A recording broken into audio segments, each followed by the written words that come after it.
Trek favorites. What are yours?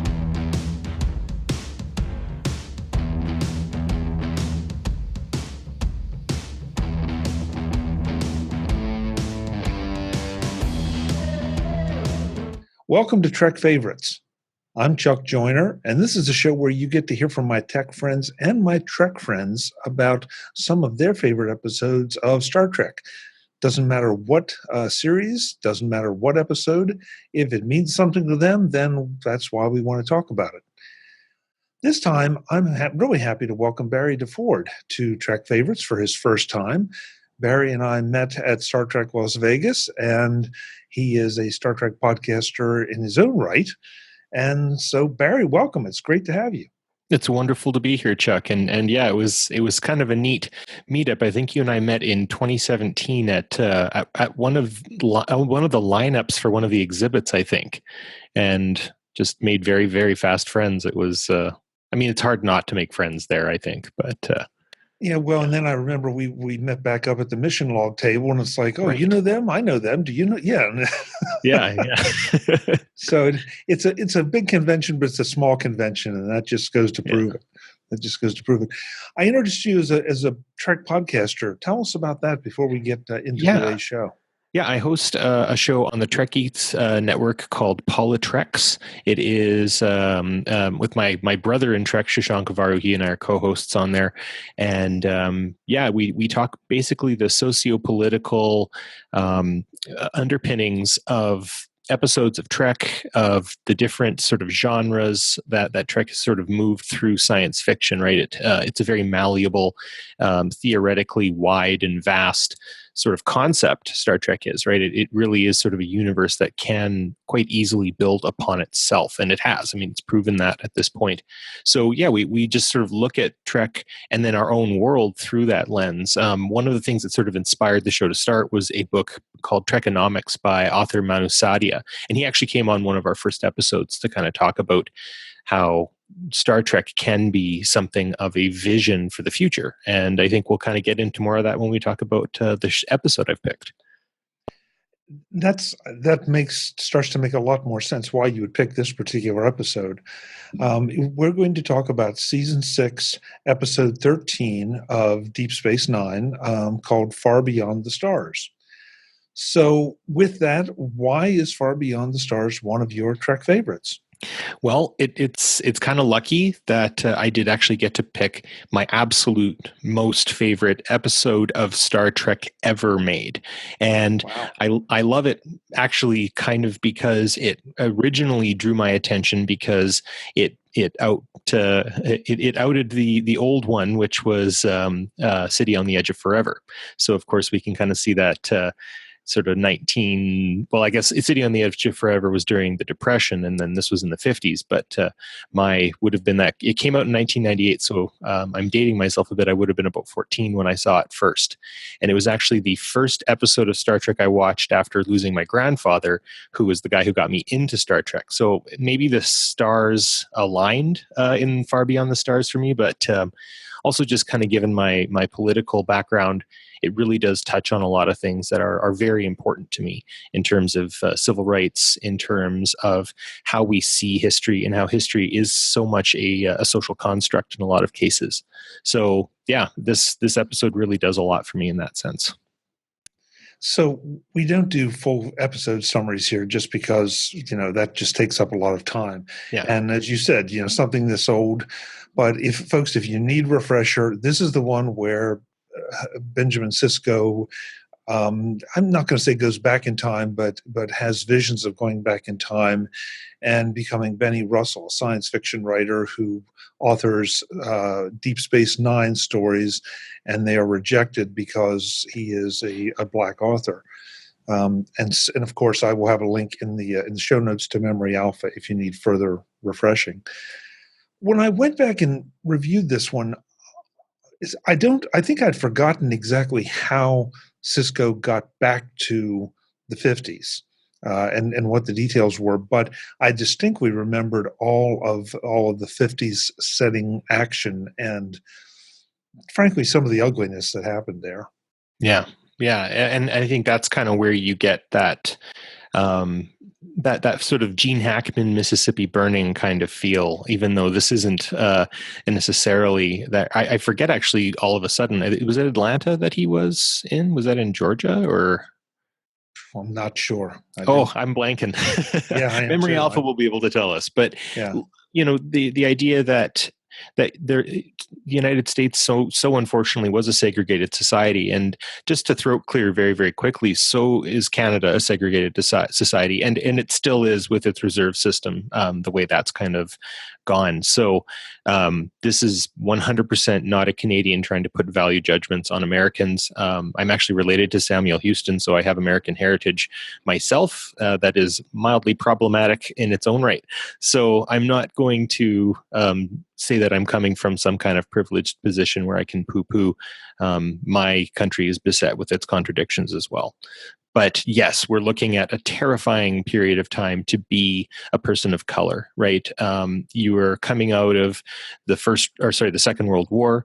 There's a lot of Cold War rhetoric taking place at the exact same time. I love that part where it's like, he's been sad ever since Joseph Stalin died.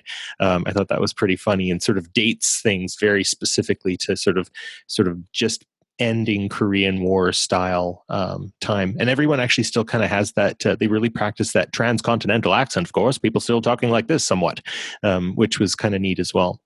So those are like kind of initial impressions that that I got, was this very, you're right, shocking look. And Mark Alimo and Jeffrey Coombs really sold terrifying police officer, definitely.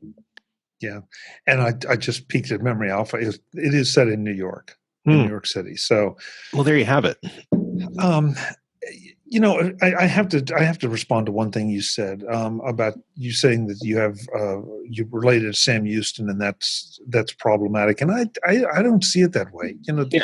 I never look at folks who. I don't look at you or me, and we are the product of our generation, and the people that came before us. We had no say in what they were, or who they were, or how they acted. I firmly believe that, okay, we all have evolved, and I hope we're still evolving and growing. And I think we are.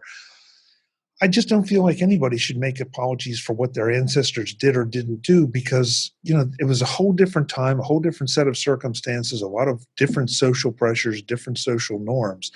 Doesn't make any excuses or anything like that. It's just, it's what it was at the time. Yeah. Happily now we're a bit different, and I hesitate to say enlightened, but I'd like to think we're getting in that direction. I honestly think that this episode was designed precisely for this conversation, where, as we sort of suss out and kind of verbally process this episode, we start to challenge notions, we start to challenge one another. I think this was precisely what the writers had in mind, for us to not just go, wow, what a great, episode of Trek this was, where, wow, they went back in time and weren't those sets great and everything. No, this is really and truly us very realistically discussing history and our current and contemporary place in that. I was going to save this for earlier, but it said that, and maybe Chuck, I could get you to respond to this. It is said that history is a record of the past, when actually it is a reflection of the present. And when you think February 11th, 1998, when this shows up, how was Far Beyond the Stars a reflection of the present to some degree? And I think that's a super fascinating way of looking at it. Wow, without going back and doing a little reviewing of the current events of the day, I wouldn't even presume to say. I mean, I think that the whole issue of race and religion and all of that, has been evolving for a long time, and probably there was some evolution around that time, just like there is still today. Yeah. So I don't even know how to respond to that beyond that. Sorry. No. Yeah. And so I have to say, like, when Ira Bear was a part of this, he has said, the insightful nature of, and there is sort of a subtle brutality to the way Cisco even finds himself moving from where he is on Deep Space Nine to New York of the 1950s. I find it kind of interesting how he is a writer, and when he picks up the story of Deep Space Nine, he's putting it together. There really isn't a question about it being a good story. It's the idea that he is not able to assimilate at that period of time, right? I actually keep a copy of the United States Constitution and the Declaration of Independence in my classroom because I like my students to look at the Canadian Charter of Rights and Freedoms and then look at the Constitution and the Declaration of Independence sort of as a comparative study. And it was funny where we were talking about how the charter doesn't adequately address the reserve system in Canada and stuff like that. Whereas, when you look specifically at what it says, that all men are created equal, endowed by the Creator by certain inalienable rights of freedom, liberty, and the pursuit of happiness, and you see Benny Hill literally hitting that wall. And then this sort of dissociative thing where suddenly he's actually on the spaceship, or that way opposite, where Cisco has been so incredibly taken by this war that he's dissociating to a time, I think, maybe almost in sort of like the collective unconscious, where there was sort of an insurmountable struggle ahead of them. And it is, the fight for African American rights is a ongoing struggle, but you think about how far they've come. And coming from our position as both men of European heritage, white males, we can look at this, and I don't know. I took so much in terms of seeing how the struggle lasts and how the struggle still continues, and we will still see struggle in the future, but it will be different struggles. But if we have unity, like we do in the 24th century, maybe that is the dream that Benny has in that sort of sense. I've really talked a long time, Chuck. Sorry. No, that's that. Hey, you're the guest. That's what you're here for. No, I hear what you're saying. Now we're going to talk about the TV show a little bit. Yeah. Took me a couple times to watch it and realize that because at first it seemed like, okay, there was some kind of MacGuffin going on here, just to go back and look at the 50s and have the characters that we all know and love, not in makeup, not in costumes, and adopting slightly different personas in most cases. But it seemed like, and I don't know what the right phrase is. It wasn't a crisis of faith. I guess it was a crisis of confidence, perhaps, that because of the death of someone that was close to Cisco, that sort of pushed him in this direction. And I thought, okay, I wish it had been just a little more obvious so that the casual viewer would have appreciated that. Or maybe I'm the one that, missed it completely and it is grossly obvious. But, that was the one thing. But after it got there, then there were so many interesting things that were happening at that point for Bennie Russell. I'm trying to keep the character straight. That it definitely engrossed you. There was no question about it. Yeah, you're onto something there in the sense that I was thinking, if this is my favorite episode of Trek of all time and all that sort of stuff, then why would it not be the first episode I would show to someone new to Star Trek? And I think it is quite a jarring transition, and there isn't a lot of explanation. They really just sort of, here's the thing, here's happening. All right, let's go. So to some degree, I think that this is maybe, I've joked that this is sort of the sushi of Deep Space Nine. It is a bit of an acquired taste. You can't just go in full bore. You've got to know the series. You got to know the story. You got to know the characters, because you're also not going to get, when Darlene is all like, oh, she got a worm in her belly and all that sort of stuff. Obviously, if I was new to Deep Space Nine, that would have flown directly over my head, right? So it's those sorts of little pieces that 100%, or even if you're not familiar with Deep Space Nine itself, if say you skipped the intro, if you're watching it now in Netflix times, you wouldn't even get this. And this is a pride and joy of mine that I've taken down from my wall. I actually have the drawing that they did of Deep Space Nine. So. My dear friend Jamie McGregor, all the way from Australia, actually brought that for me when I saw him at STLV this year. So, yeah, a lot of those callbacks would just not be available whatsoever if you were to watch it. Yeah, and you would have missed you would have missed the the Cardassian actors portraying the policeman, and you would have missed as you said, Darlene, and what a difference she is from Dax. Yeah. And O'Brien. Just you can go through each one of them and just how well they took their characters, and in some cases they twisted them just a little. In other cases they twisted them a lot. Yeah. To appear as within the 1950s part of the story, but it absolutely worked. I thought it was funny how they turned Quark into a New Deal Democrat as well. I thought that was hilarious. And everyone's calling him a commie and he's freaking out. He's coming at him and stuff. It was just an amazing, just kind of complete switch. Yeah, but you know what? You bring up something that I wanted to bring up, because one of my favorite parts of this was we're theoretically in the 1950s and we're seeing all this ugliness. And then you flip it over inside the office, and all of our favorite characters are there. And there's, other than observations about what is reality at that time and what isn't, there's no sense, I get no sense at all of prejudice or much of anything.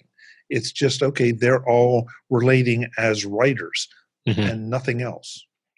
And I think that what you find is in everyday society, if people intermingle, they typically get along. And I think you see that in this group of writers. They're a team, they're together.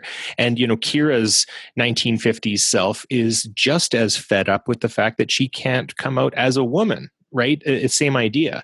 And you think about, stories like To Kill a Mockingbird and stuff like that. I'm not sure if Harper Lee was one of the first authors to be able to come out writing as a female, but, that's still 10 years or so away to get to even that point. So you're right. They very much are cohesive as a team. They're kind of like a little mini Starfleet, because in Starfleet, of course, that's the point.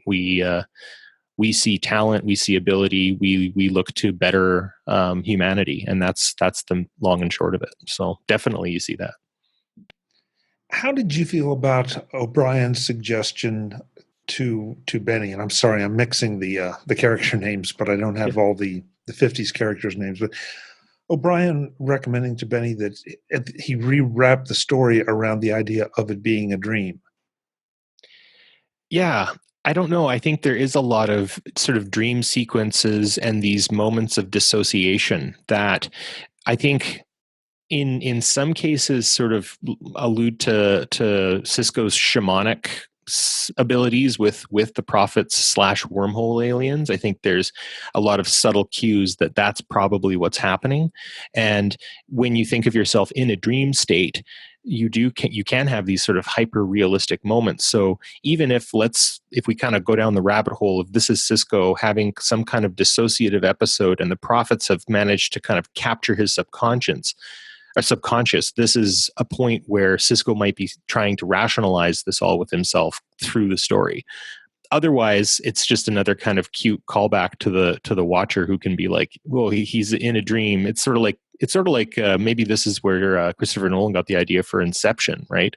It's a dream within a dream kind of thing.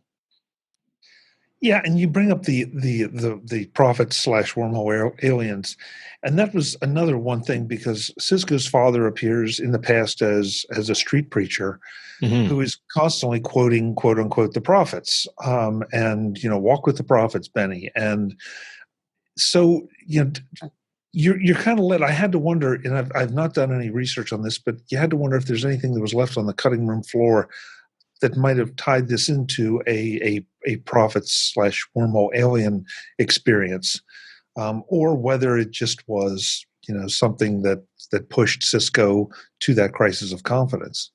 Yeah, maybe to some degree they have left that open, even though they might have actually filmed the reveal, right? You think about like the ending of what is that? With Dustin Hoffman, when he's on the bus at the end of the story, The Graduate, and he's driving away, and it's sort of that kind of unresolved ending. I think that kind of unresolution of knowing who it is, again, might have been intentional at the end, right? Sometimes you kind of have to bonsai the story more than let it grow out. So who knows? I do actually like the way Jake is portrayed in this, as well as this sort of semi-criminal kind of, rough kid of the streets, sort of an artful dodger type and stuff. But when you think about when, he's basically his own worst enemy, right? Like, Cisco or Benny is trying to get this kid, who he feels this responsibility for, into a better place and stuff like that. And this kid is just so far gone, right? He is completely, he does not care anymore about him. It's about survival, because, he really does. He has sort of swallowed that pill of the time, I think, in a lot of cases. There was an interesting documentary I watched called Crips and the Bloods, Made in America, and it talks about the way those gangs sort of came to be in Los Angeles in and around the 1950s and 60s, when you start seeing the first, what they would call gangs. And a number of stories come forth, but one of them is this idea that, if you were to cross a street into another neighborhood, you would get into quite a bit of trouble, because we don't mix here, kind of thing. And there was a saying in it called, part of the mechanics of oppression is to pervert people to the extent that they become the instruments of their own oppression. And you see that in Jake's character, where Cisco or Benny sees someone without any hope anymore whatsoever, and it doesn't end well. Like, it really doesn't end well at all. And again, I think that's something that should get people who've watched the episode to talk and be like, holy cow. Marco Limo, who is sort of possibly the one who did the shooting, he actually got quite a lot of press, I guess you could say, for what he said on the DS9 panel this year at STLV, when he said, well, at least I didn't shoot the boy in the back. And he was referring to someone who did actually get shot in the back. And so I think, again, this is a really good area for us to talk about, how people struggle in their life, dependent on kind of what socioeconomic place they are and everything. And, if you're just a casual viewer of Deep Space Nine, I mean, talk about an episode that would leave quite the weird taste in your mouth, I think, like, wow, this was a statement, wasn't it, kind of thing. Yeah, and there are a couple of things here I want to make sure we get to. Yeah. One, I will take the lighter, arguably the lighter side of it. Sure. Michael Dorn's character, I'm not quite sure what he was supposed to be doing there, other than just being a bit of a foil for Benny, and trying to point out that there could be a successful black man at that time. Mm-hmm. Under the right circumstances, or in the right place, maybe is a better way to say it. Yeah. Notice how his voice changes when he's hitting on Cassidy, or when he's talking about baseball. He's got this sort of jaunty thing about him. Whereas when he suddenly switches, he makes he sounds more like Worf. And when he's talking about, he's like, I have to survive, or else I'm just going to be getting bats for these guys, is kind of, he just turns and suddenly his whole demeanor changes. And then he sees some young ladies, and then boom, he's right back again. It's a dissociative thing, right? He's surviving, much like Jake, but in a completely different capacity. And so again, it kind of shows sort of the material things that people would encounter that, I mean, I don't know. I lived in London, England for a little while, and I basically got told to get out of a store once, and I thought, kind of, well, why was I kicked out? I didn't do anything. And a friend of mine said, well, that's a store that people like you shouldn't go into, because the people like them don't like people like you. And I was kind of like, oh, like racism? And they're like, well, kind of. And I'm like, oh my gosh, like I didn't even think, like I was just kind of confused. So again, I think they really are trying to bonk on the head this idea that the African American struggle for civil rights really did. Those were the conditions that they sprung up in. Those were the places that they sprung up in, and I really like that Star Trek was unflinching in a lot of cases in doing that. And yeah, Worf could have been used a little bit more, but I don't know. He's got some good jaunty one-liners when he's like, "What are you doing until 10?" I thought that was pretty funny.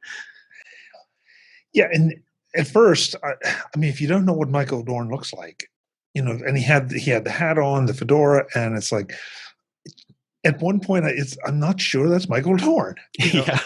Until, like you said, the Worf voice comes out just a little bit. It's like, oh yeah, there's There no question. Yeah, that's it. But yeah, it was an interesting way to place him into the story as a contrast to what Benny was experiencing. But your points about figuring out a way to survive and hopefully advance are very well taken. Very well taken. Yeah. Yeah. Go ahead. I'm sorry. No.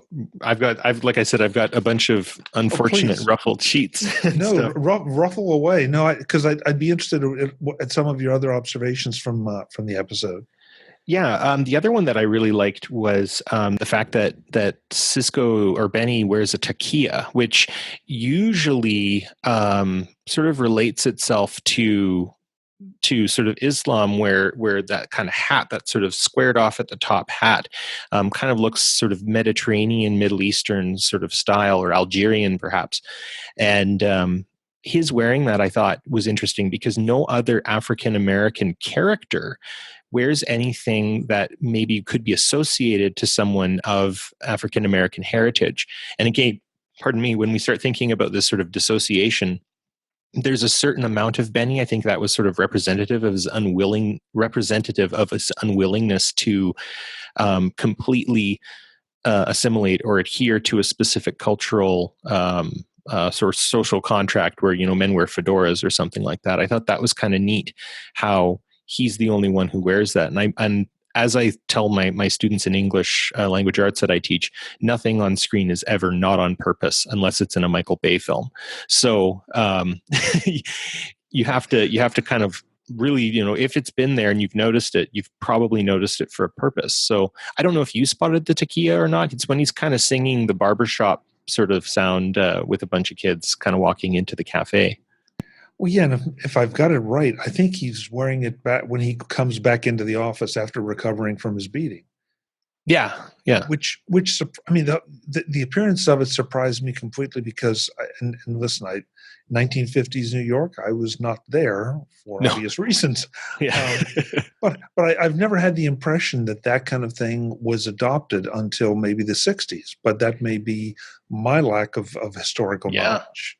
Yeah, so. I mean, it is something that, again, I think Avery Brooks was the director of this as well, as far as I recall. And I wonder if this is Avery Brooks also maybe getting some of his creative sort of creative track in there, because there is a lot of, there was a statement about dreams that kept going over and over again that I really, really appreciated, where, you are the dream. You have to, wishing never changed a damn thing, all this kind of dream motifs. And obviously I think of Martin Luther King Jr. immediately, right? But if you think about Cisco, if you took actually Captain Benjamin Cisco and you dropped him physically into the 1950s, into the civil rights movement, I worry that he wouldn't be nonviolent. I don't know. I feel like he would be a lot more jarred and angry. And so I wonder if the takia is a little tiny Malcolm X nod in that respect, where it's kind of like Cisco might not have been nonviolent. And I wonder about that. And how would he have been portrayed in that period of time, right? I mean, Martin Luther King Jr. is a hero in so many different ways. So is Rosa Parks and so many others, folks like Fred Hampton even, and how they sort of took on this, we're not gonna fight. We're not gonna do that. We're gonna have these sit-ins and stuff like that. Whereas you had that other side of it that, I'm thankful that there wasn't more violence, and I wish there was even less. But there is, as you were talking about, we can't change our history. We have to be acceptant of it. And you're right. Samuel Houston is kind of neat too when I hear about his story and stuff as well. And we do actually have a picture of his nephew who would be my great great grandfather. So that is kind of a neat connector. So anyway, I've jabbered again, and I'm kind of in a bit of a jabber mood right now. So, well, no, and somehow this is the Sam Houston podcast. I like it. But I think that any of us could probably find one thing about the other, and probably about our ancestors, that we really don't agree with by today's standards, and really we find distasteful. And yet, I don't think that discounts them as an individual or their accomplishments. And I may be in the minority of that, but I just don't. I wasn't there. I had no influence, and I don't know why they did it. But everything kind of happens for a reason. And I'm trying to remember the episode, and you referenced it before, where Cisco and Bashir and Dax went back in time to the Bell riots. Yeah. Bell riots. And did we, to your point, did we see Cisco getting caught up, and Cisco as a character getting caught up in that and trying to avoid violence, but also embracing little bits of it, or the need for at least a threat of violence to try to get anything done? Yeah. I'm blanking on the exacts right now, but I don't recall him being terribly violent. So, if we were to see that and how he would act in different historical epochs, I might be wrong. And that could be 100% the case. I will say, it's good to be able to talk about these sorts of things from, differing perspectives as well, because I think sometimes when people in different franchises or different sort of political ideologies, they can kind of, or even if they consider themselves apolitical, you can kind of find yourself talking kind of to the same faces and the same people and stuff like that. And there's a thought about doing an episode of PoliTreks called Left, Right, and Center, the different political affiliations of Star Trek people, because one of my dearest friends, his name's Chris. He's a wonderful human being. He helped me out quite a bit. His political views are easily completely separate from mine, but what makes us dear friends and what got us to a place where we can be like, yeah, our politics are slightly different, or incredibly different in some cases, but our love of Star Trek has actually been the connector, because there are a lot of sort of universal truths inside of Star Trek and what it tries to say about humanity and civilization and people, that I would be sort of confused to see someone disagree with what Trek tries to espouse. So I think that's the one uniting factor about Trek fans in general, and I'm pretty proud of that.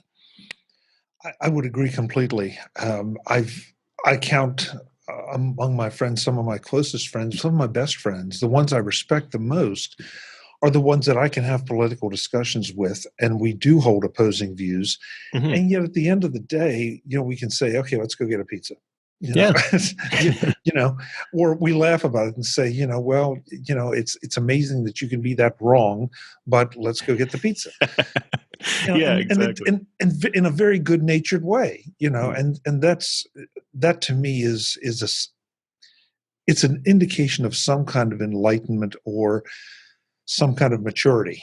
And again, maybe I'm patting myself on the back for that, but that's not the intent. The intent is that people with good intentions and different backgrounds can disagree and still get along. Oh yeah, absolutely.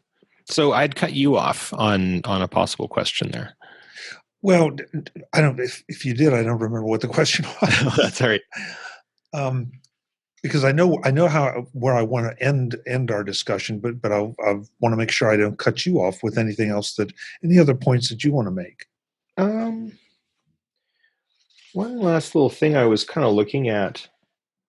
One actually thing I will just say about the about this episode in itself and its episode friends are in season 6. You've got Rocks and Shoals, Favor the Bold, Sacrifice of Angels, Magnificent Ferengi, Who Mourns for Morn, Far Beyond the Stars, One Little Ship, In the Pale Moonlight, and His Way.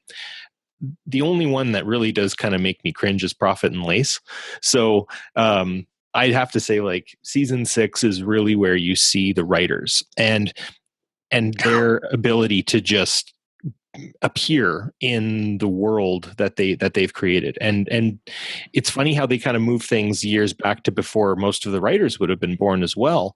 And I find it fascinating that I wonder if some of the conversations that were had, or some of the way the writers in Benny's world interact with each other, how that might be a possibility of how the writers of Deep Space Nine might have kind of added that interaction as well. Because you're right, it's not a 100%, there isn't complete fidelity to each character that these actors portray regularly in Deep Space Nine. There's slight differences, and some of it is has to do again with the era of time. Some of it has to do with the character that's latent within them. And I wonder if the other little bit might be a bit of each of these writers popping up and appearing through these different vignettes that they're having.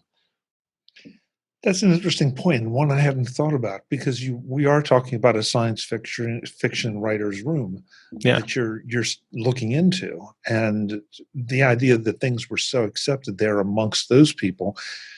And there was I felt like there was a good-natured jibing about O'Brien with the robots. Of course it's robots. What else would it be but robots for O'Brien? And just the whole thing works so well. I thought that I have to say that this, other than feeling like I needed to go back and sort of figure out why we ended up in 1950s New York, I didn't get taken out of the episode once by any of it. It was it's so engrossing. I think the performances of everyone, especially Avery Brooks, but everyone, they just sold it completely. Did you know that his end, where he has that breakdown, that was the second take? He did it the first time and everyone was just shocked. And I can't remember what they said. It was on the panel, not last year, but the year before. And they're like, whoops, we didn't do something right. And so we have to do the whole takeover again. So that is Avery Brooks pouring his heart out for a second time, which I would assume that ending scene was pretty exhausting for him to do. So I think the added exhaustion of already doing the scene actually made it even stronger. So him having to do it that second time exhausted him all the more. And that just emotional outpouring at the end really does kind of put you in a bit of a ticklish position. It's good acting for sure. Well, you're seeing someone that's just gotten to a point that he's at a breaking point. Mm-hmm. And depending on what kind of breaking point you get to, sometimes it's violence, sometimes it's just flat out emotional, which is what this was. But yeah, again, so much credit to him as an actor, because sometimes I didn't feel like, especially early in DS9, that he really sold Cisco as a captain, as the commander, and he really did grow into the role, arguably more than just about any other captain that we've seen. Mm-hmm.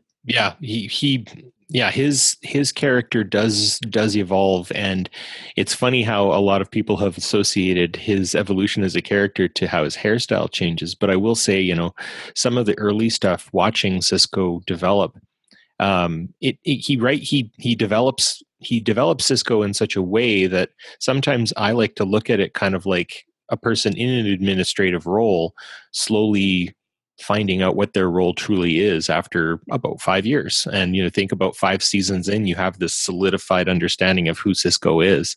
And yeah, in season 6, boy, howdy, it gets good. Yeah.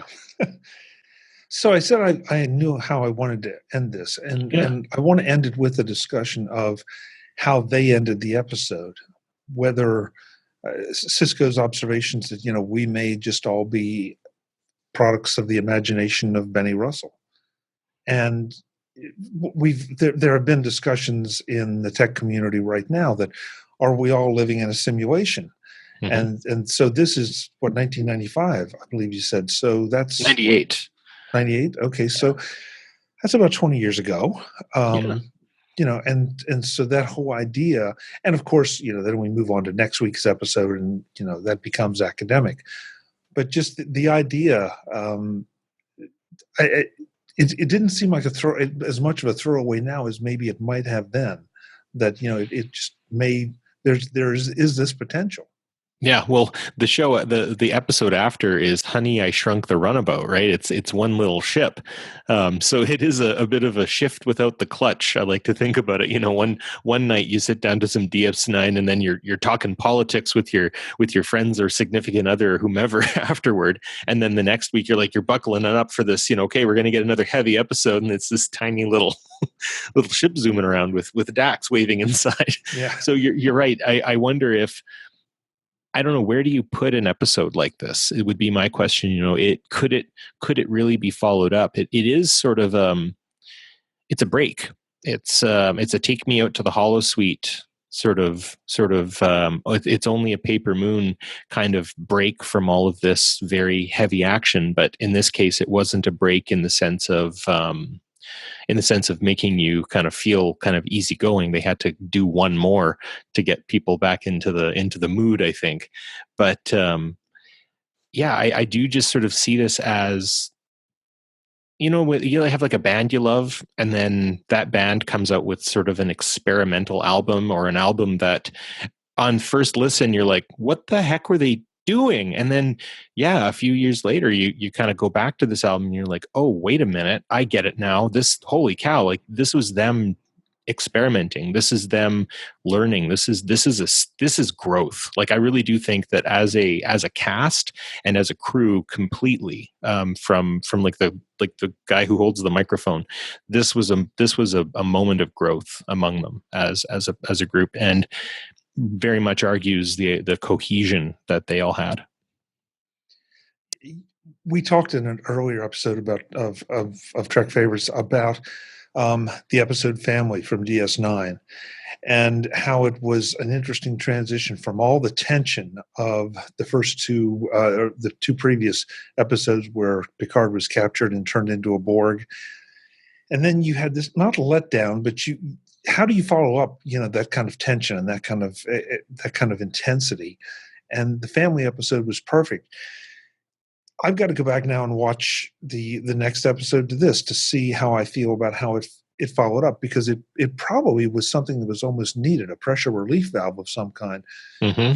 You could not have followed anything up with anything too heavy or too intense, because you'll never know what they might have done, but it just feels like it probably wouldn't have measured up and would have detracted from this episode. Absolutely. You needed a chaser with something that heavy, and it definitely is. I mean, it's an episode that I do come back to. I've never managed to get this one on the curricula of any of the classes I teach. I teach high school English language arts and social studies. I've never managed this one because it is such, you've got to know the characters and everything like that. But it is something that's come up a few times on PoliTreks, and it is something I do bring up myself just in conversation with other Trek fans if they're interested. You don't want to be. Yeah, you don't want to jump into this conversation dry, and you also don't want to just bombard people with this kind of talk, because it is quite heavy, and it can force people into positions where they're kind of like, okay, we've got to sort all this out now. And so, like I said at the start, this episode was designed to make people talk, and that's one of the best parts about it. That's the best parts about Trek, right? I agree with you completely, and I think that's why we keep coming back to it after all this time. Even the original episodes produced in the 60s, it still sparks conversations. It still sparks controversy.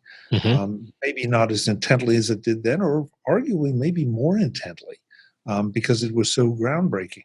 And I don't think there's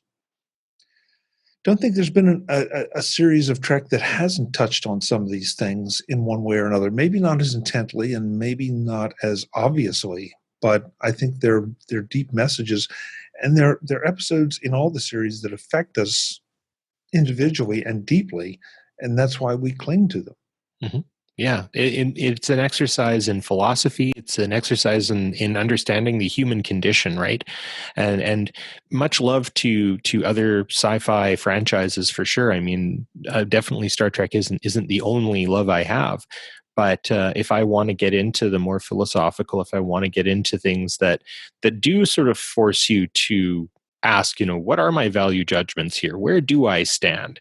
Right? What sorts of things kind of inform my state of mind and my position, right? And I think one of the biggest things that this episode also does is there are a lot of people who I know, and myself included, who longs for a more Star Trek like life of some kind. And I think pining for a time 400 years in the future, right? Cassidy's character says, I'm not interested in people on the moon in 100 years. I'm interested in right now. And so I think another thing that this episode can do is give us a very good reason to be kind to one another, give us a very good reason to emulate the good things that we see inside of a franchise. I mean, they didn't have to make it this way. Gene Roddenberry didn't have to make a story like this, and they didn't have to adhere to certain Trek parameters. This is something that has, I think, become woven into our fandom by not merely just the writers, but how we respond to it. You're right. And even them knowing what to do after an episode like this, okay, well, we're going to give them something lighter, and then we're going to carry on with the story. I think that was intentional. And I think you're right to point that out. Yeah. Barry, this has been fun. I really appreciate you coming on and sharing some of this. Some of your observations, I've got to go back again and I think rewatch the episode in light of it, which seems to happen a lot here. And that's what I love about it, because everyone picks a favorite episode, and why it spoke to them may not be why it spoke to me. And after I learn about why it spoke to you, then I want to go back and revisit it. So thank you. Well, thank you for having me on. I really love the project you have, and so far, I haven't heard all of your episodes, but like you, it has given me good reason to go back into some episodes I haven't seen in a while. So it is great to revisit some of these. Well, I hope you'll come back again and do it again with a different episode. Oh, with pleasure. Maybe I'll see if I can get Shashank, my co-host, to come on and he can tell you all about his. Oh, that would be interesting. Okay, great. Wonderful. Great. So when you're not here and when you're not doing yours, tell folks where they might reach you on social media if they have comments or thoughts on your observations. Yeah, actually, I'm going through a bit of a Twitter overhaul right now. So I would say the two best places to find me would be on at PoliTreks. So I know, as you'd said, not show related, but my two big podcasts that I'm currently doing right now through the Trek Geeks Network is the other one is at Picard Live. That's where I'll be talking a lot about my Star Trek stuff. If you wanted to get more into my politics and political sort of things, you can find me at Bjorn DeFord, BJORNDEFJORD. But I'm pretty sure that account's going to get some pretty heavy changes to it pretty soon. So I'd say PoliTreks or Picard Live would be the best place to find me. Great. Barry, thanks again. Really appreciate it. We will do it again. Wonderful. Thanks so much, Jack. It's always a pleasure talking to you. All right. See you in Las Vegas. See you in Las Vegas. Sounds good. Folks, I'm Chuck Joyner. This is Trek Favorites. As always, you can reach me, Chuck, at Trek Favorites. You can contact me via at Trek Favorites on Twitter or on our Facebook page. And for the audio version, people who are listening to this, you can see the video version, again, on our website at TrekFavorites.com and on Facebook and our YouTube channel. Until the next time, thanks for joining us. Visit TrekFavorites.com to access all our shows, watch the video versions on our YouTube channel, and connect with us on Twitter and Facebook as at TrekFavorites.